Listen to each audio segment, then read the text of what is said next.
Bueno, es un placer poder compartir con ustedes en esta oportunidad el estudio de la palabra.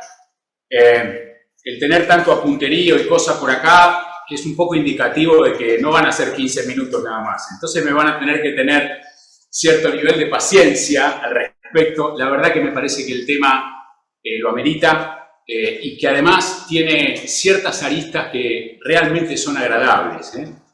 Acá el damnificado en todo esto soy yo, porque la virtualidad mata refrigerio los sábados, ¿vieron? Y uno es consciente del potencial de la iglesia en Pavón a la hora de subir al piso arriba y disfrutar de cosas ricas. Pero bueno, me tendré que arreglar acá con alguna cosita que mi esposa siempre prepara el sábado a la noche, pero no será lo mismo, les voy a reconocer, que la comunión hermanable comiendo alguna cosa rica.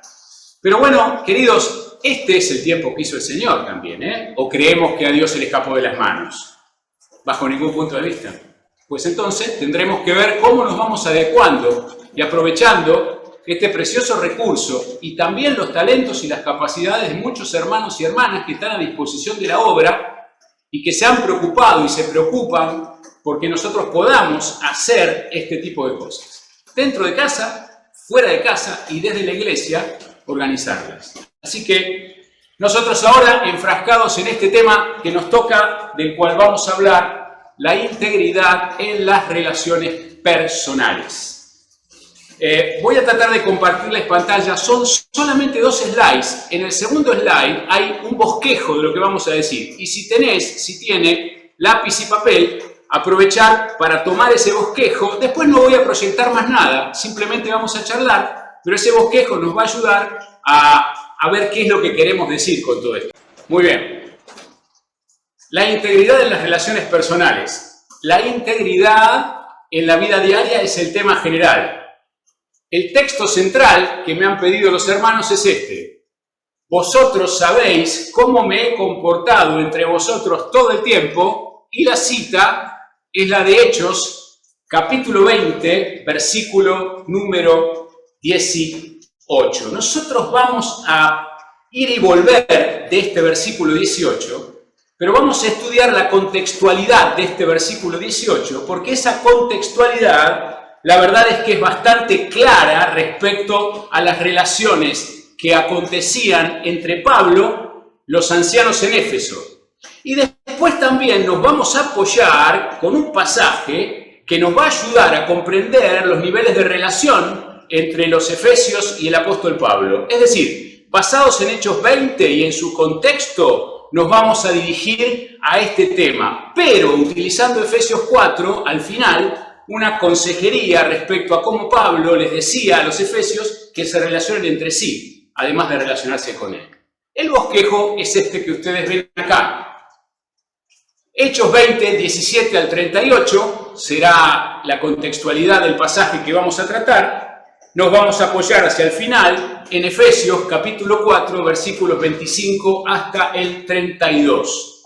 Vamos a hablar de las 2 esferas relacionales de la vida del cristiano relacionándose con la gente. Y nótese claramente que decimos gente, porque no queremos referirnos exclusivamente a hermanos ni exclusivamente al prójimo en general, sino a todas las personas con las que nos tenemos que relacionar. En segundo lugar, vamos a ver el modo de relación de Pablo con los efesios, mucho más fundados en la relación con los ancianos, los sobrevedores de la iglesia en Éfeso. En tercer lugar, vamos a hablar de los 3 pilares de la relación de un cristiano íntegro. Y ahí sí nos vamos a parar en Efesios capítulo 4, versículos 25 hasta el 32. Como ustedes ya vienen tratando este tema, no voy a definir lo que es integridad, simplemente un pequeño paneo que va a ser un refresh de algunas cosas que dijeron y que va a agregar un poquitito de agua para el molino de la vida de un hombre como el apóstol Pablo, que como finalidad absoluta tenía tratar de ser íntegro como una decisión personal en la vida constantemente. El versículo número 18 habla de una certeza absoluta de un hombre íntegro. Ustedes saben cómo me comporté con ustedes todo el tiempo. No dice un periplo de tiempo, sino dice todo el tiempo que estuvo sirviendo con ellos y que coadyuvó en la fundación de un testimonio en aquel lugar. Integridad o íntegro es toda aquella cosa o todo aquello que no es faltante de nada, que está completo.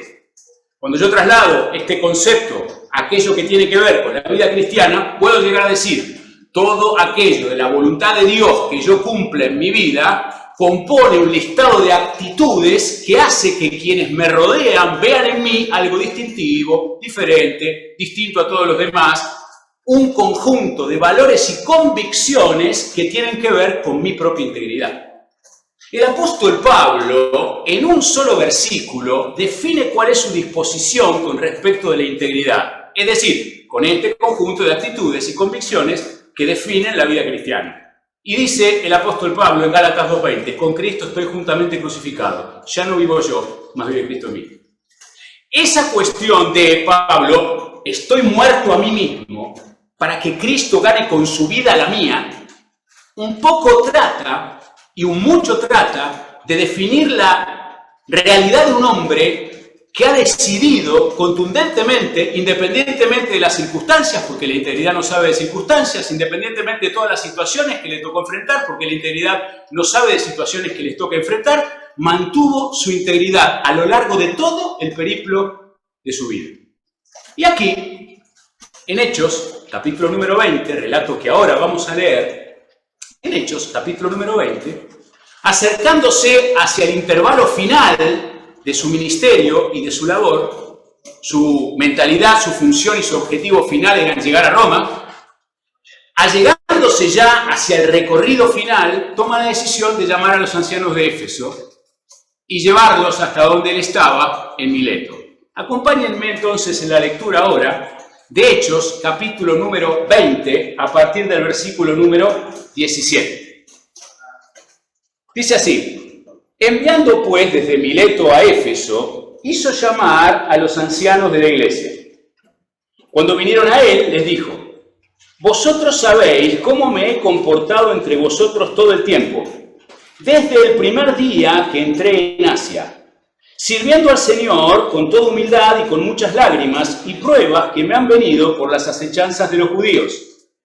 Y como nada que fuese útil, he rehuido de anunciaros y enseñaros públicamente y por las casas, testificando a judíos y a gentiles acerca del arrepentimiento para con Dios y de la fe en nuestro Señor Jesucristo. Ahora he aquí, ligado yo en espíritu, voy a Jerusalén, sin saber lo que allá me ha de acontecer, salvo que el Espíritu Santo por todas las ciudades me da testimonio diciendo que me esperan prisiones y tribulaciones. Pero de ninguna cosa hago caso, ni estimo preciosa mi vida para mí mismo con tal que acabe mi carrera, con gozo y el ministerio que recibí del Señor Jesús para dar testimonio del Evangelio de la gracia de Dios. Y ahora, he aquí, yo sé que ninguno de todos vosotros, entre quienes he pasado predicando el reino de Dios, verá más mi rostro. Por tanto, yo os protesto en el día de hoy que estoy limpio de la sangre de todos, porque no he rehuido anunciaros todo el consejo de Dios. Por tanto, mirad por vosotros y por todo el rebaño en que el Espíritu Santo os ha puesto por obispos, para apacentar la iglesia del Señor, la cual Él ganó con su propia sangre. Porque yo sé que después de mi partida entrarán en medio de vosotros lobos rapaces que no perdonarán al rebaño. Y de vosotros mismos se levantarán hombres que hablen cosas perversas para arrastrar tras sí a los discípulos. Por tanto, velad, acordándoos que por 3 años, de noche y de día, no he cesado de amonestar con lágrimas a cada uno. Y ahora, hermanos, os encomiendo a Dios y a la palabra de su gracia, que tiene poder para sobreedificaros y daros herencia con todos los santificados. Ni plata, ni oro, ni vestido de nadie he codiciado. Antes vosotros sabéis que para mí lo que me ha sido necesario a mí y a los que están conmigo, estas manos me han servido. En todo os he enseñado que, trabajando así, se debe ayudar a los necesitados y recordar las palabras del Señor Jesús que dijo: más bienaventurado es dar que recibir. Cuando hubo dicho estas cosas, se puso de rodillas y oró con todos ellos. Entonces hubo gran llanto de todos, y echándose al cuello de Pablo, le besaba, doliéndose en gran manera por la palabra que dijo, de que no verían más su rostro. Y termina fuertemente diciendo: y le acompañaron al barco. Qué pasaje tan particular, tan especial, hasta tan emocionalmente fuerte, podríamos llegar a decir. En el corazón de Pablo estaban los efesios. No se podía llevar para ahí a toda la iglesia.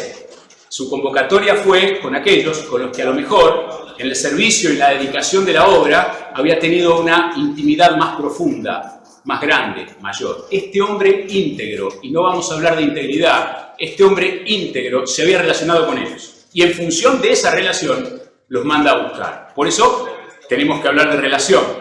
Las dos esferas relacionales en la vida del cristiano son estas. En primer lugar, nuestras relaciones con aquellos que tienen el Espíritu Santo. Y en segundo lugar, nuestras relaciones, que deben ser producto de nuestra integridad, con aquellos que no tienen el Espíritu Santo. Aquellos que tienen el Espíritu Santo no son otros que quizás, qué lindo, gloria a Dios, los que conviven con nosotros en nuestras casas.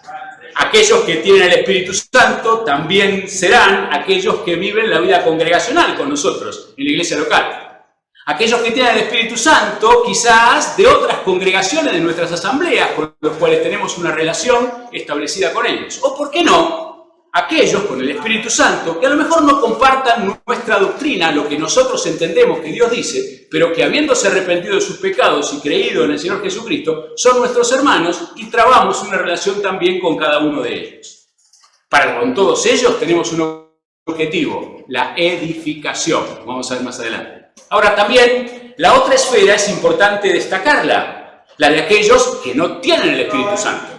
Serán aquellos que no tienen el Espíritu Santo los que compartan con nosotros el trabajo, la facultad, serán aquellos que sean nuestros vecinos, quizás nuestros familiares, quizás también vivan con nosotros en nuestra casa. Pues bien, a todos ellos, cual tarea objetiva, nosotros tenemos una: que tengan ese Espíritu Santo en sus vidas, producto de que le acerquemos el mensaje del Evangelio que nos salvó a nosotros y sea Dios el que llegue a sus vidas y los transforme para siempre. Ahora, lo importante para destacar es esto. ¿Existe más de una integridad? Podemos debatir sobre las esferas relacionales que querramos, pero la integridad es una sola.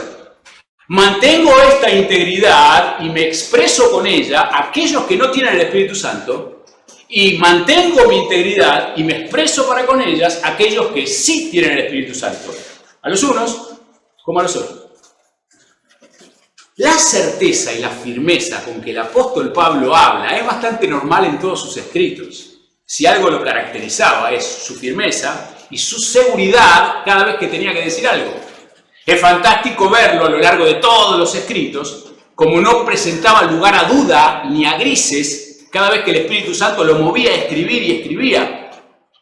En este caso, ¿qué le dice a los ancianos? Ustedes saben cómo me comporté estando entre ustedes todo el tiempo. No les dice, acuérdense, dudemos, veamos cómo me comporté. No, ustedes lo saben claramente. Y Pablo se comportó en Éfeso con integridad con aquellos que tenían el Espíritu Santo. Manda llamar a los ancianos. Pero al mismo tiempo también, dice el versículo número 21, que con ellos y con los demás hermanos de la iglesia, lo que hizo fue testificar a judíos y a gentiles sobre el arrepentimiento y el perdón de pecados. Ergo, conclusión final, lo que hizo fue tener una vida de relación con aquellos que no tenían el Espíritu Santo.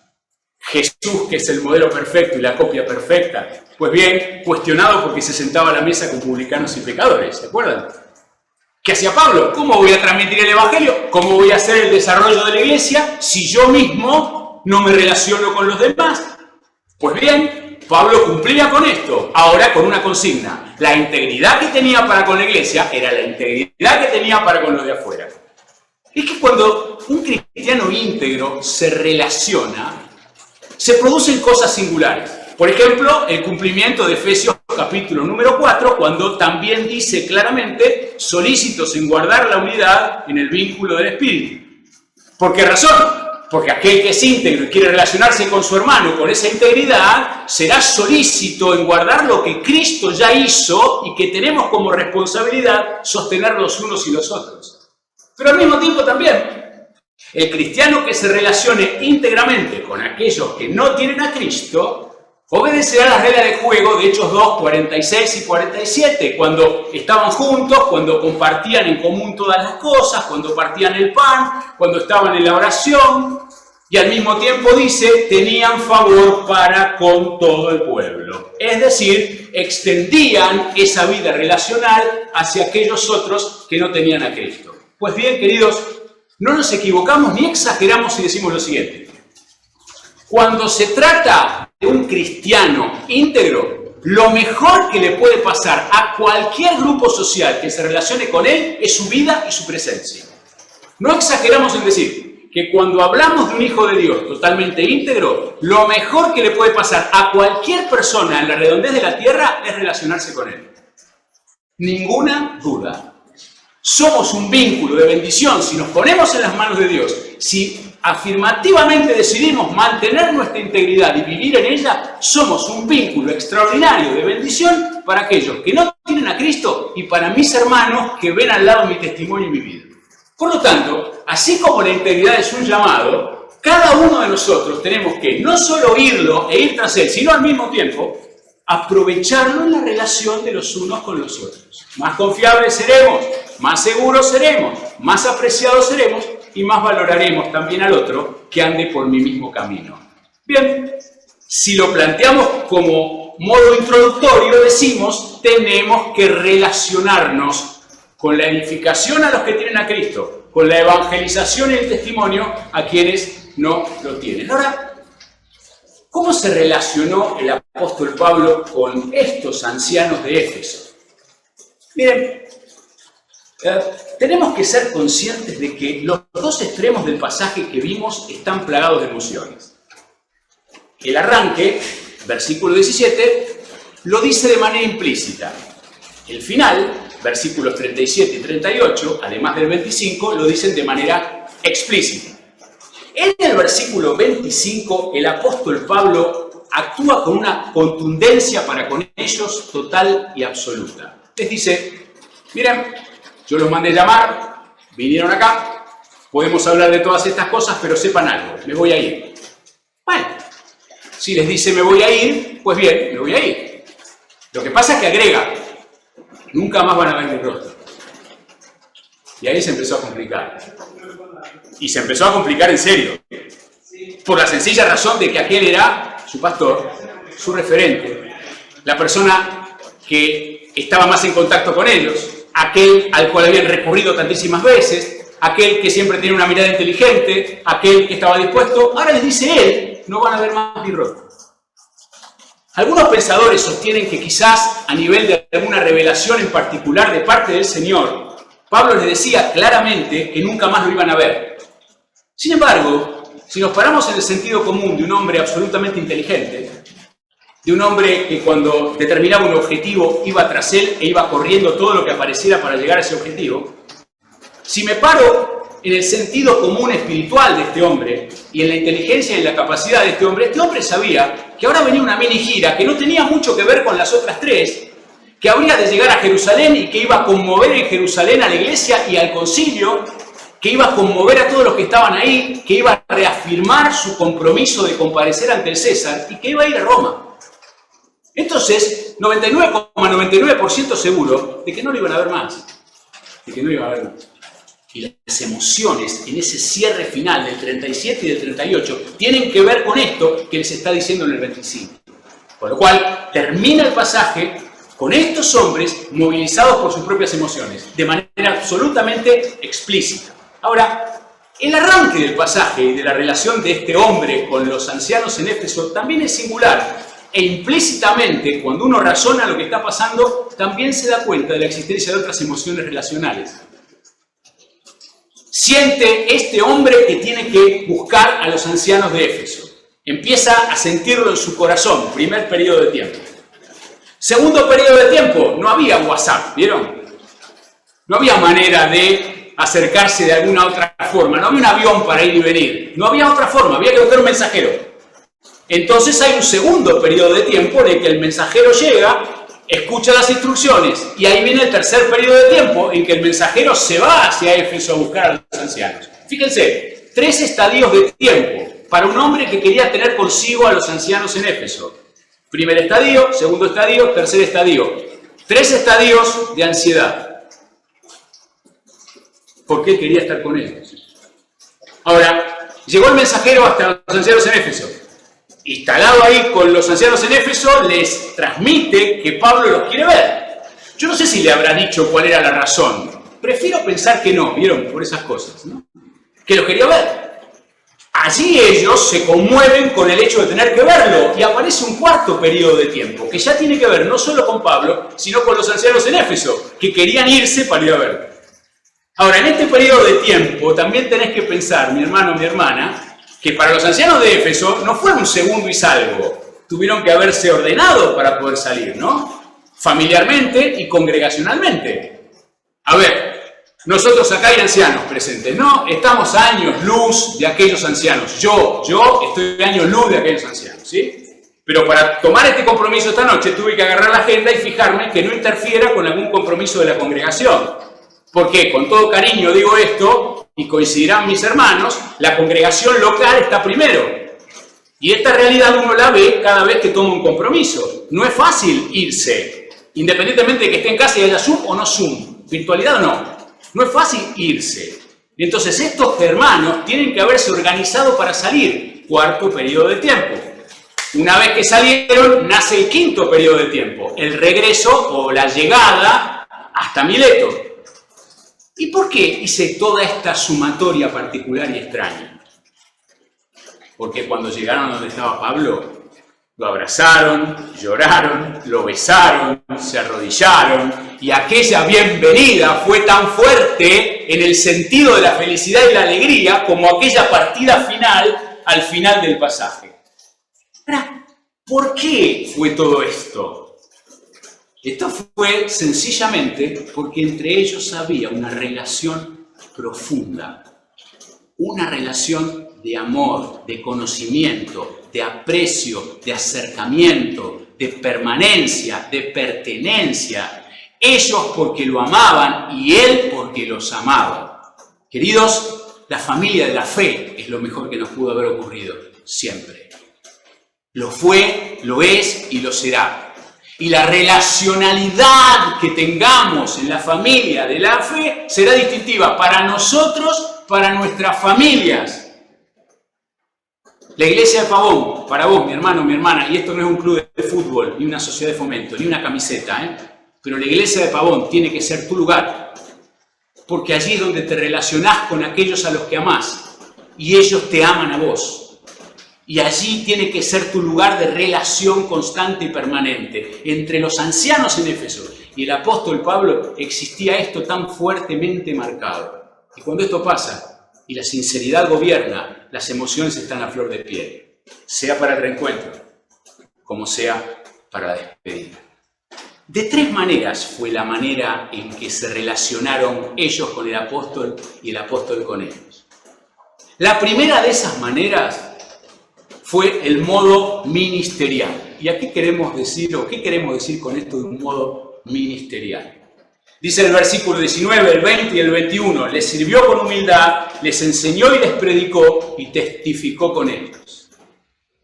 Pablo sirvió a Cristo, Pablo los sirvió a ellos y Pablo sirvió con ellos. Vamos de vuelta, sirvió a Cristo, los sirvió a ellos y sirvió con ellos. Desde ahí pasamos de ser un siervo en humildad hasta testificarle a los demás. Todo eso lo hizo con ellos. Para servir a alguien hay que ponerse debajo de alguien.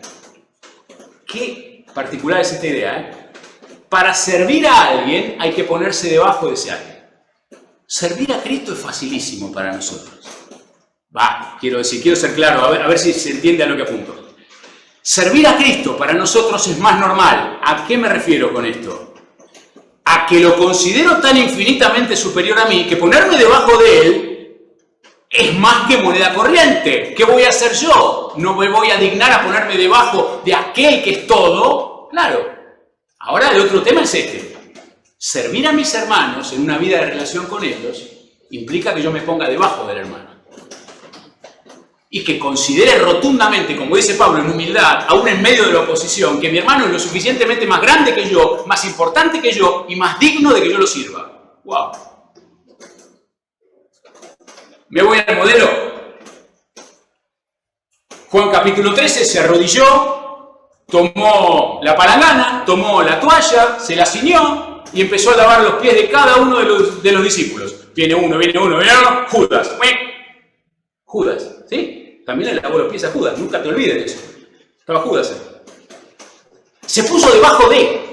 Por eso Pablo a los filipenses es tan contundente cuando dice: en ustedes este mismo sentir que hubo también en Cristo Jesús, quien siendo Dios no estimó el ser Dios como cosa que aferrarse, sino que se despojó a sí mismo, haciéndose obediente hasta la muerte, tomando forma de siervo, hecho semejante a los hombres. Qué fuerte es esto, de que para poder servir a otro, mi mirada de humildad tiene que ser total, contundente y absoluta.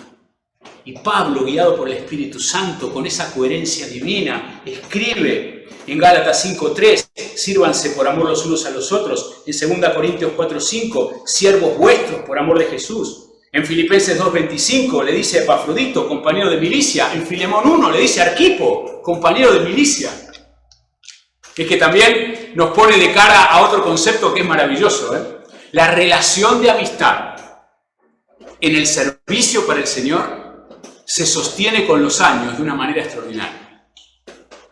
Y cuando nos relacionamos trabajando para Cristo y siendo siervos de Cristo, esa vida de relación tiene lazos tan sencillos, tan firmes y tan comunes, que a veces, pasado mucho tiempo, volvemos a encontrarnos y parece que el tiempo no hubiera pasado.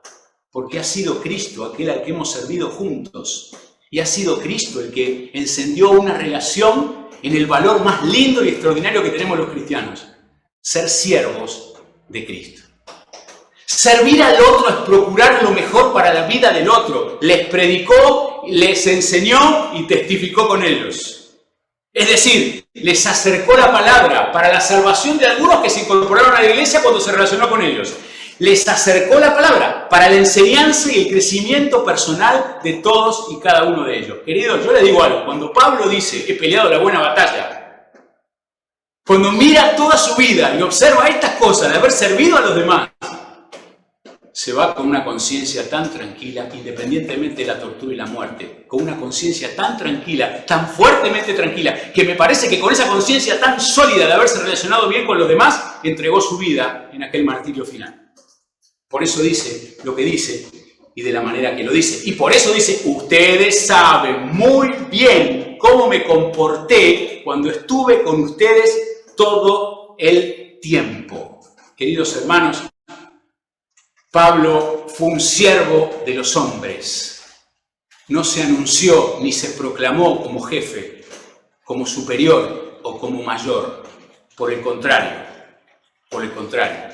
Una vez me dijo un hombre por allí que por ahí a Nicolás le va a resultar más raro, si está Fede por ahí le va a resultar más raro, pero hace muchos años en el Müller, don Ángel Bonatti, a quien yo llevaba con el auto hasta el departamento y lo traía, muchos años hace ya, Rula, no me mires así, hace muchos años ya, No digo cuántos son los muchos, no pienso hacerlo, pero don Ángel Bonatti me decía: querido, con esa voz que tenía, que además era extraordinario para la radio, querido, el de mayor responsabilidad es el mayor servidor. ¿Y qué razón tenía este hombre que cautivaba cuando hablaba? Pues bien, así se comportó Pablo con ellos. Pero avanzo porque mi tiempo empieza a reducirse. En segundo lugar, la relación entre él y los efesios. Y los efesios, ancianos efesios, y él fue cotidiana. ¿Y a qué nos referimos cuando decimos cotidiana? De vida diaria. Queridos, la congregación no se afirma en un periodo de tiempo de 1 hora el sábado y 1 hora y media el domingo. Uno de los peores errores que hemos experimentado en la vida es creernos que congregación termina cuando entré y salí de los límites del local. La pandemia nos ha dado un cachetazo con estas cosas, me parece, ¿no? Me parece que deberíamos tratar de comprender dónde está el límite real, espiritual, porque el límite físico puede ser el local de Pavón, pero ¿dónde está el límite real de la iglesia? Pues bien, La vida congregacional no es lo mismo que asistir al culto. Asistir al culto está bien y es correcto, pero hay algo más allá de eso, que hará inclusive que el culto sea mejor. Seguramente. Y eso es mi vida de relación 24 horas permanentemente con mis propios hermanos en la fe. En esta cotidianeidad, Pablo los conocía y ellos conocían a Pablo. En esta cotidianeidad que establece el versículo número 20, por ejemplo, cuando dice que les enseñaba, ¿en dónde? En el templo, en los lugares públicos, y después dice, en las casas. En las casas.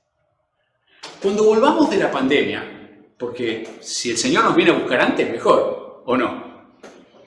Pero cuando volvamos de la pandemia, y esto ha quedado atrás, muchas de estas cosas que hoy están deberían servirnos a nosotros para entender cuánto debemos valorar algunas cosas. Por ejemplo, el acercamiento y la visitación en las casas. De entre casas somos quienes somos. No cuando vamos bien vestidos, cosa que está bien, y vamos y nos sentamos en la iglesia durante 1 hora y media, cosa que está bien, sino cuando salimos de ella y en el cotidiano de cada día realmente somos quienes somos. Somos quienes somos en pantuflas, si la expresión pudiera utilizarse. Y nos debemos conocer en pantuflas, porque ahí sabremos verdaderamente quiénes somos. Sin máscaras, sin cáscaras. ¿Quiénes somos? ¿Quiénes somos? Creo que tenemos que saber valorizar cómo acercarnos a las casas mutuamente los unos de los otros, hermanos. Cuando se pueda y cuando volvamos. Nosotros en este tiempo de pandemia en algunos casos nos hemos podido acercar, pero un grupo de personas, no más de 10 minutos en la puerta de la casa, orando por alguien, orando por una familia y yéndonos. La verdad que no ha sido la mejor forma, pero ha sido la forma que necesitamos para acercarnos a algunos. Voces silenciosas que a lo mejor no aparecen en las redes ni en internet y hay que saber dónde están y cómo están, pero limitadamente tuvimos que hacerlo. Pero limitadamente y cuidando todos los protocolos como corresponde, para cuidarnos nosotros y cuidar a los demás. Pero cuando volvamos, tenemos que pensar seriamente en esta vida de relación entre casa. Los ancianos conocían a Pablo entre casa, y Pablo conocía a los ancianos entre casa, porque iba a las casas de ellos, a enseñarles, a orar con ellos, y a hablar con ellos, y a tener una vida de relación mucho más íntima. Pero también, en esto cotidiano, el versículo número 19 nos dice algo, con llanto y con dolor por la oposición. Y sí, la iglesia duele muchas veces, ¿o no? Y la vida de relación muchas veces tiene que ver con el sufrimiento. A veces por la oposición de alguien, a veces por el cansancio, a veces por el dolor, a veces por el sufrimiento de alguien. La verdad que estamos orando muchísimo por Gabriel y nos consta que ustedes han estado orando por queridísimos y amadísimos hermanos de nuestra iglesia también en estos momentos tan difíciles. Sigamos haciéndolo mutuamente, pero nunca nos olvidemos que quizás hay un lugar en el cual derramar nuestras emociones. El apóstol Pablo, ¿con quién se piensan que lloraba cuando sufría la obra? ¿Con quién se piensan? Con los ancianos de Éfeso. No me cabe la menor duda. ¿Podía Pablo llorar? ¿Podía Pablo experimentar el dolor y la angustia de la obra? No les quepa la menor duda que sí. Y cuando buscaba a aquellos delante de quién y con quién llorar, habrá elegido hombres espirituales y comprometidos para que lo entendieran, a los cuales también él entendía y se relacionaba con ellos. Por eso en Romanos 12:15, como leía Aldo al principio, él escribe que se puede uno, que debe uno llorar con el que llora, y que debe uno alegrarse y gozarse con el que se alegra y se goza, porque esto es relación, porque en esta relación estamos todos metidos de él. Pero en tercer lugar, esta relación que él tuvo con los efesios tuvo consecuencia, y todas las relaciones bien establecidas tienen consecuencias. Ahora, miren qué consecuencia termina teniendo esta vida de relación que tiene Pablo con ellos. Lo acompañaron al barco. Después de haber llorado, después de haberlo abrazado, después de haberlo besado. Lo acompañaron al barco. Así termina el pasaje. Imagínense la escena, qué sé yo, la quiero describir de alguna manera, aunque no está escrito allí, pero la playa, aquellos no eran lugares de puerto, estos no eran transatlánticos, se estarían desplazando quizás con el agua por las rodillas, caminando, vaya a saber a qué hora y en qué momento esto haya ocurrido, estarían caminando juntamente con él en una especie de séquito, estarían manejándose hacia aquel lugar sabiendo que no lo veían más. Casi una especie de velatorio, ¿no? Tendrían que hacer un duelo. Mi esposa, que está terminando psicología, me puede llegar a dar una cátedra de esto, pero seguramente tenían que hacer un duelo. No lo iban a volver a ver. Cuando valoro algo lo suficiente y lo pierdo, me quedan dos opciones.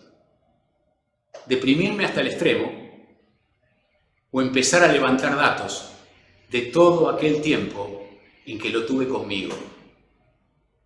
Y cuando empiezo a levantar datos de lo que pasó en todo el tiempo que lo tuve conmigo, la presencia del otro conmigo vivirá en mí y ayudará a mi conducta y a mi manera de actuar el recordar lo que pasé con ese que se va y que ya no lo tengo.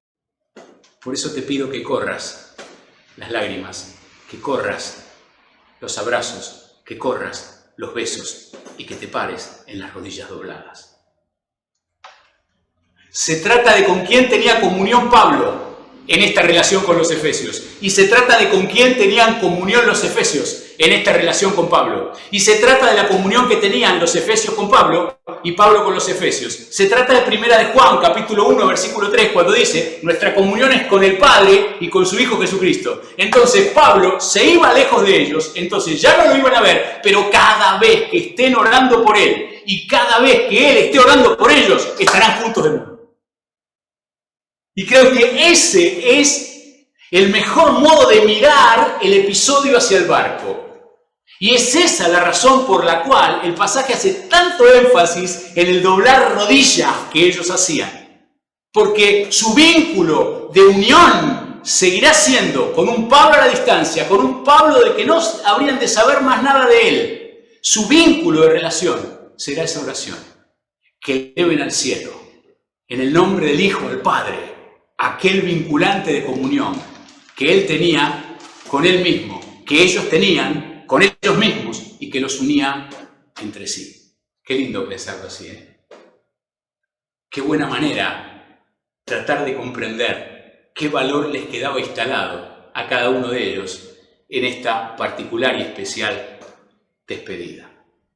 Ahora bien, hermano, acercándonos hacia el final, poder contemplar cómo la biografía de un hombre ético se establecía de tal manera para con Dios que Dios utilizaba a Pablo para que escribiera lo que él quería, también por lo que Pablo era.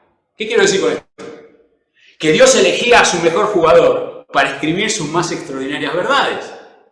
Así que, ¿por qué no pensar, si de lo que estamos hablando en Hechos 20 es de una relación, pues bien, ¿qué cosas puso el Señor en el corazón de Pablo para que les escriba a sus amados efesios respecto a cómo relacionarse entre sí? Entonces sí, ahí nos vamos a Efesios 4, del que hablamos al principio. Te pido que abras la Biblia en Efesios 4, 25 al 32. Y como no quiero que el tiempo se me vaya, no vamos a leer todo el pasaje, pero ustedes ténganlo al pasaje allí, que nos vamos a ir parando en algunos versículos, a la sazón 3 de ellos. Porque queremos hablar, para terminar nuestra charla en esta noche, de los tres pilares de la relación del cristiano íntegro con los demás. Los tres pilares de la relación del cristiano íntimo con los demás. El primer pilar es este: la verdad como base de una relación. La verdad como base de una relación. Versículo número 25, este sí que lo leemos. Versículo número 25 de Efesios, capítulo número 4. ¿Qué dice? Por lo cual, ¿qué es el por lo cual aquí? Importante, hago un mojoncito y me paro. ¿Qué es por lo cual aquí? Viene hablando Pablo del que crezca en nosotros la nueva criatura y decrezca la vieja criatura, renovándonos en la esencia de nuestra mente. ¿Está bien? De eso viene hablando. Porque eso tiene que ocurrir, dice ahora, Por lo cual, desechando la mentira, hablad verdad cada uno con su prójimo, porque somos miembros los unos de los otros. Ustedes saben que aquí Pablo, no solo guiado por Dios, hace referencia de esta manera a esto, sino que traza una relación con una verdad mucho anterior, que normalmente no se entrelaza. Pero Zacarías, capítulo 8, versículo número 16, de parte de Dios, dice más o menos así: estas, dice Dios, estas son las cosas que harán, dice a través de Zacarías. Hablad verdad cada uno con su prójimo, juzgad según la verdad y lo que conduce a la paz. Pablo hace referencia a algo en la Escritura antigua y trata de llegar a los corazones para que comprendan la importancia del desechar la mentira. Satanás es padre de mentira. Si desechamos la mentira, desechamos a Satanás. Verdad absoluta. No me hace falta ni siquiera ponerme a ahondar en muchas cosas que tenían preparadas acá porque el tiempo se me va a ir respecto a cómo enfrentamos la mentira y que la mentira es absolutamente mala para nosotros. Si es sencillamente lo opuesto a Dios, nunca será algo en lo cual nosotros podemos caer o que nosotros podemos entender bueno para nosotros. Pensémoslo al revés, desde la verdad. La verdad es prácticamente una deuda que tenemos que tener con mi prójimo, con mi hermano y con todos los que me rodeen. Una deuda que se paga de manera constante. Me encanta el escritor William MacDonald que dice lo siguiente: la verdad es la deuda a pagar con todas las personas. Con todas las personas. Este texto, establecido de este modo, cuando habla de mentira en el sentido relacional, habla de toda forma de insinceridad, de falsedad, de engaño, de establecerse en un conjunto de adulaciones mentirosas para con alguien. Habla de hipocresía en su máxima expresión. Satanás tiene como su principal actitud el engaño, por ejemplo. Y cuando nosotros nos establecemos con otros como algo que realmente no somos, estamos haciendo de la relación un daño total y absoluto. Entonces dice: desechen este engaño relacional que ustedes pueden llegar a practicar para siempre. Ahora, en segundo lugar, cuando usted lee este versículo, lo primero que empieza a observar es que a quién se está dirigiendo. Porque se fijan que dice: hablen verdad con quién, con su prójimo. Pero después dice: ¿por qué razón hay que hablar verdad con el prójimo? Y dice: porque somos miembros los unos de los otros. Con lo cual, yo puedo dispararme hacia dos lugares. Puedo pensar que es hacia aquellas personas que no tienen el Espíritu Santo, con las cuales hay que ser absolutamente sincero, real y verdadero. Hoy puedo pensar que también se está dirigiendo a mis hermanos. La verdad es que el texto se está dirigiendo a creyentes. Esa es la realidad. Porque además también el prójimo puede tener el Espíritu Santo. No es que el prójimo no pueda tener el Espíritu Santo. Nosotros encasillamos la expresión de alguna manera. Pero está bueno pensar que la verdad es sin dobleces. No es que hay una verdad para el que no tiene a Cristo y una verdad para el que tiene a Cristo. Que la verdad tiene que gobernar mi vida y que mis expresiones y mis palabras para con los otros tienen que ser con la verdad. Y que una base absoluta para una relación correcta con todos los que nos rodean es la verdad. La verdad tiene que gobernar mis actitudes y a partir de ahí va a gobernar mi relación con los demás. Segundo pilar, porque les dije que tenía que ir rápido. ¿Me están siguiendo, no, chicos? ¿Sí? ¿Sí? No veo dormido a nadie por ahora, ni nadie se enoja. Levante la mano derecha, a ver. Todo el mundo levante la mano derecha. Muy bien, la puede bajar. No sé si la derecha o la izquierda, porque me hago lío, porque dicen que se cruzan las imágenes en la cámara, ¿está bien? Pero muy bien. En segundo lugar, el segundo pilar. El segundo pilar es el bien decir, repito, el bien decir como base de una relación. El bien decir como base de una relación. Vayamos al versículo número 29 ahora y vamos a leerlo. Dice: ninguna palabra corrompida salga de vuestra boca, sino la que sea buena para la necesaria edificación, a fin de dar gracia a los oyentes. Ninguna palabra corrompida salga de vuestra boca. Y como hablamos de una relación, dice después: sino la que sea buena para la necesaria edificación. Porque si yo me quedara nada más que con ninguna palabra corrompida salga de vuestra boca, no estaría pensando en relación. ¿Por qué pienso en relación? Porque mi palabra tiene que edificar a aquel que me escucha. Nos basta, no voy a hacerlo por amor al tiempo, pero nos bastaría ir a la Epístola de Santiago para entender las barbaridades que podemos hacer con nuestra lengua, ¿sí? Ustedes saben claramente, y a buen entendedor pocas palabras, del daño que esta especie de víbora de veneno mortal puede tener nuestra lengua y puede hacerle daño al otro. El chiste es que nuestra vida de relación, cuando somos íntegros, tiene un solo objetivo: ser de edificación, ser de beneficio para otros. La palabra corrompida aquí no es una mala palabra meramente, no es una palabra fea. Por palabra corrompida aquí hay que observar la vulgaridad, los soez, el doble sentido, la burla. Fíjense que estoy asociando una palabra que se tiene para con otro, o que otro puede tener para conmigo, porque estamos hablando de relación. El chiste tonto, desubicado, la palabra inoportuna. ¿Qué dice ahí? Claramente el pasaje: ninguna de estas apreciaciones salgan de nosotros. Por el contrario, salga de nosotros aquello que resulte edificante, que le haga bien al otro, con lo cual el otro se sienta a gusto, con lo cual el otro se sienta cómodo, o que logre que el otro crezca espiritualmente, a fin de dar gracia a aquel que se está relacionando conmigo. Bueno, entonces uno ahora empieza a decir, pero ¿y qué busco edificante? ¿Y qué puedo? Y bueno, ¿y de qué le hablo? Le hablo de la iglesia. Bueno, está lindo hablar de la iglesia. ¿Le puedo contar una experiencia personal de una vida de relación con alguien? ¿Puedo? Gracias. Qué feo que es la virtualidad cuando uno no puede tener esa relación así, ¿no? Pero por eso tengo la pantalla grande para verle bien la cara, ¿está? ¿Me dejaron? ¿Me dejan hablarle de mi suegra? ¿Les puedo hablar de mi suegra? Ah, dice que no, pero yo fui el bendecido con mi suegra, les aclaro, ¿eh? Mi suegra era una persona que tenía a Jesús en su boca. También quisiera contarles que si la picardía espiritual existiera, mi suegra tenía una picardía espiritual. Como ella quería motivar a hablar de Jesús, a veces hasta te hacía preguntas que ella sabía desde la niñez para que la respondas y te motives a hablar del Señor.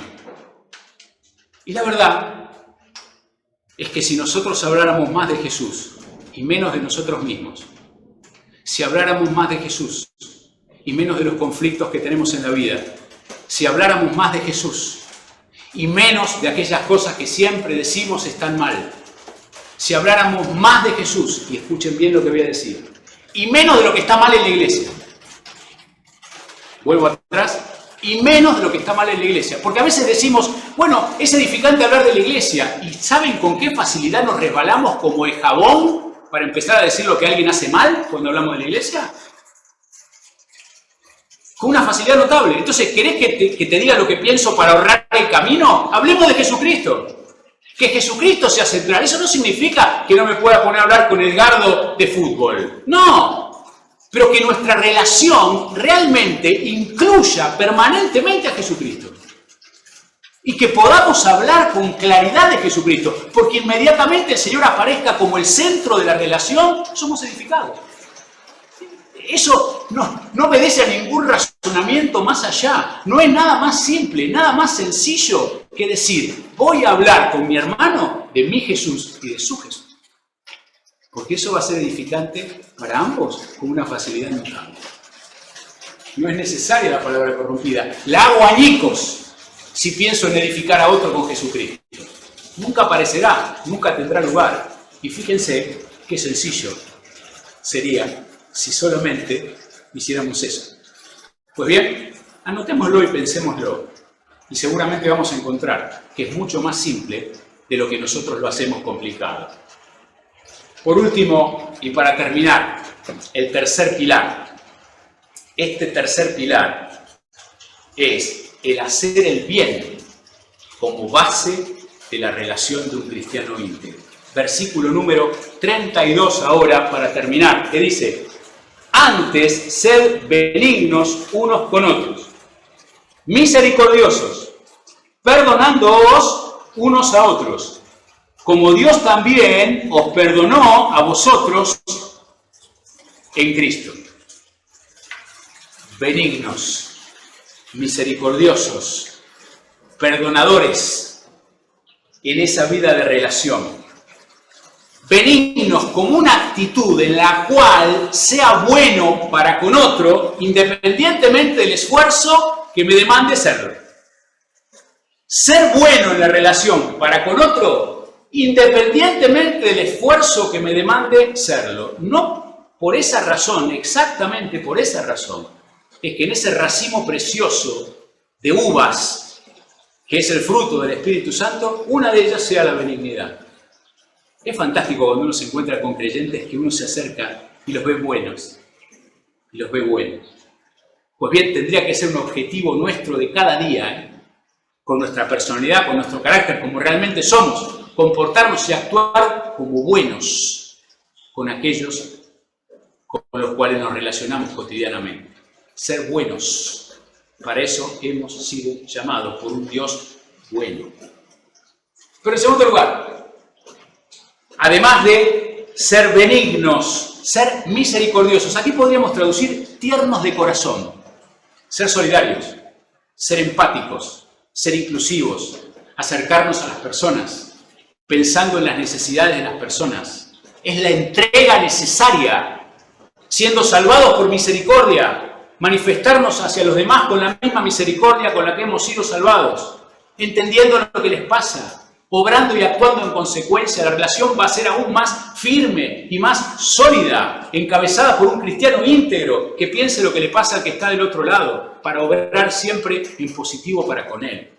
Si es del Señor, habrá de ser edificado. Si no es del Señor, habrá de ser golpeado por el Evangelio, porque lo que nosotros hacemos no es nuestro, sino de Cristo. Y lo que Cristo puso en nuestro corazón es aquello que nosotros transmitimos. Pero en tercer lugar, y para terminar, perdonadores. Con tal de sostener una relación, estar dispuesto a perdonar la ofensa, aunque la disculpa no haya sido la que nosotros queríamos. Porque también pasa eso, ¿eh? Si no se arrodilla delante mío, nunca lo voy a perdonar. ¿Quién soy? ¿Quién soy? Si con mirar la multiplicidad de mis pecados, Cristo hubiese mirado para otro lado, estaría en el más mismo de los infiernos con total tranquilidad. ¿Quién soy para ser juez de mi hermano porque se equivocó conmigo? La relación base y firme de un cristiano íntegro es la de un hombre que está capacitado, preparado y listo para perdonar las ofensas y tratar de establecer por amor la misma relación que debe tener con el otro. Queridos, termino porque mi tiempo se ha ido y simplemente meditar y reflexionar que en esta vida de relación que tenemos con los demás, Dios está siempre en medio. ¿Sí? Cuando me relaciono con alguien que no tiene a Cristo, ¿sí? Está en mí. Para que yo le transfiera a Cristo, a Él, está en mí. Y cuando me estoy relacionando con un creyente, está en medio de los dos. ¿Qué relación sólida tuvieron estos dos hombres con los cuales quiero terminar muy brevemente? Tan firme, tan sólida, tan buena, tan plagada de cosas buenas ha sido la relación entre ellos, que en 1 Samuel 20:23 dice, respecto de esto que hemos hablado entre nosotros, David y Jonatán, esté Jehová en medio nuestro siempre. ¿Cómo tiene que ser nuestra relación como hombres y mujeres íntegros, siendo conscientes de que el Señor siempre está allí en el medio relacional entre nosotros y las personas? Porque si yo fuera totalmente consciente de que esto es así, mi nivel de temor, mi nivel de acercamiento, mi preocupación por los demás, será mucho más grande de la que hoy muchas veces tenemos. Porque el Señor siempre está en medio tengo que preocuparme por relacionarme como a Él le gusta, no como yo quiera.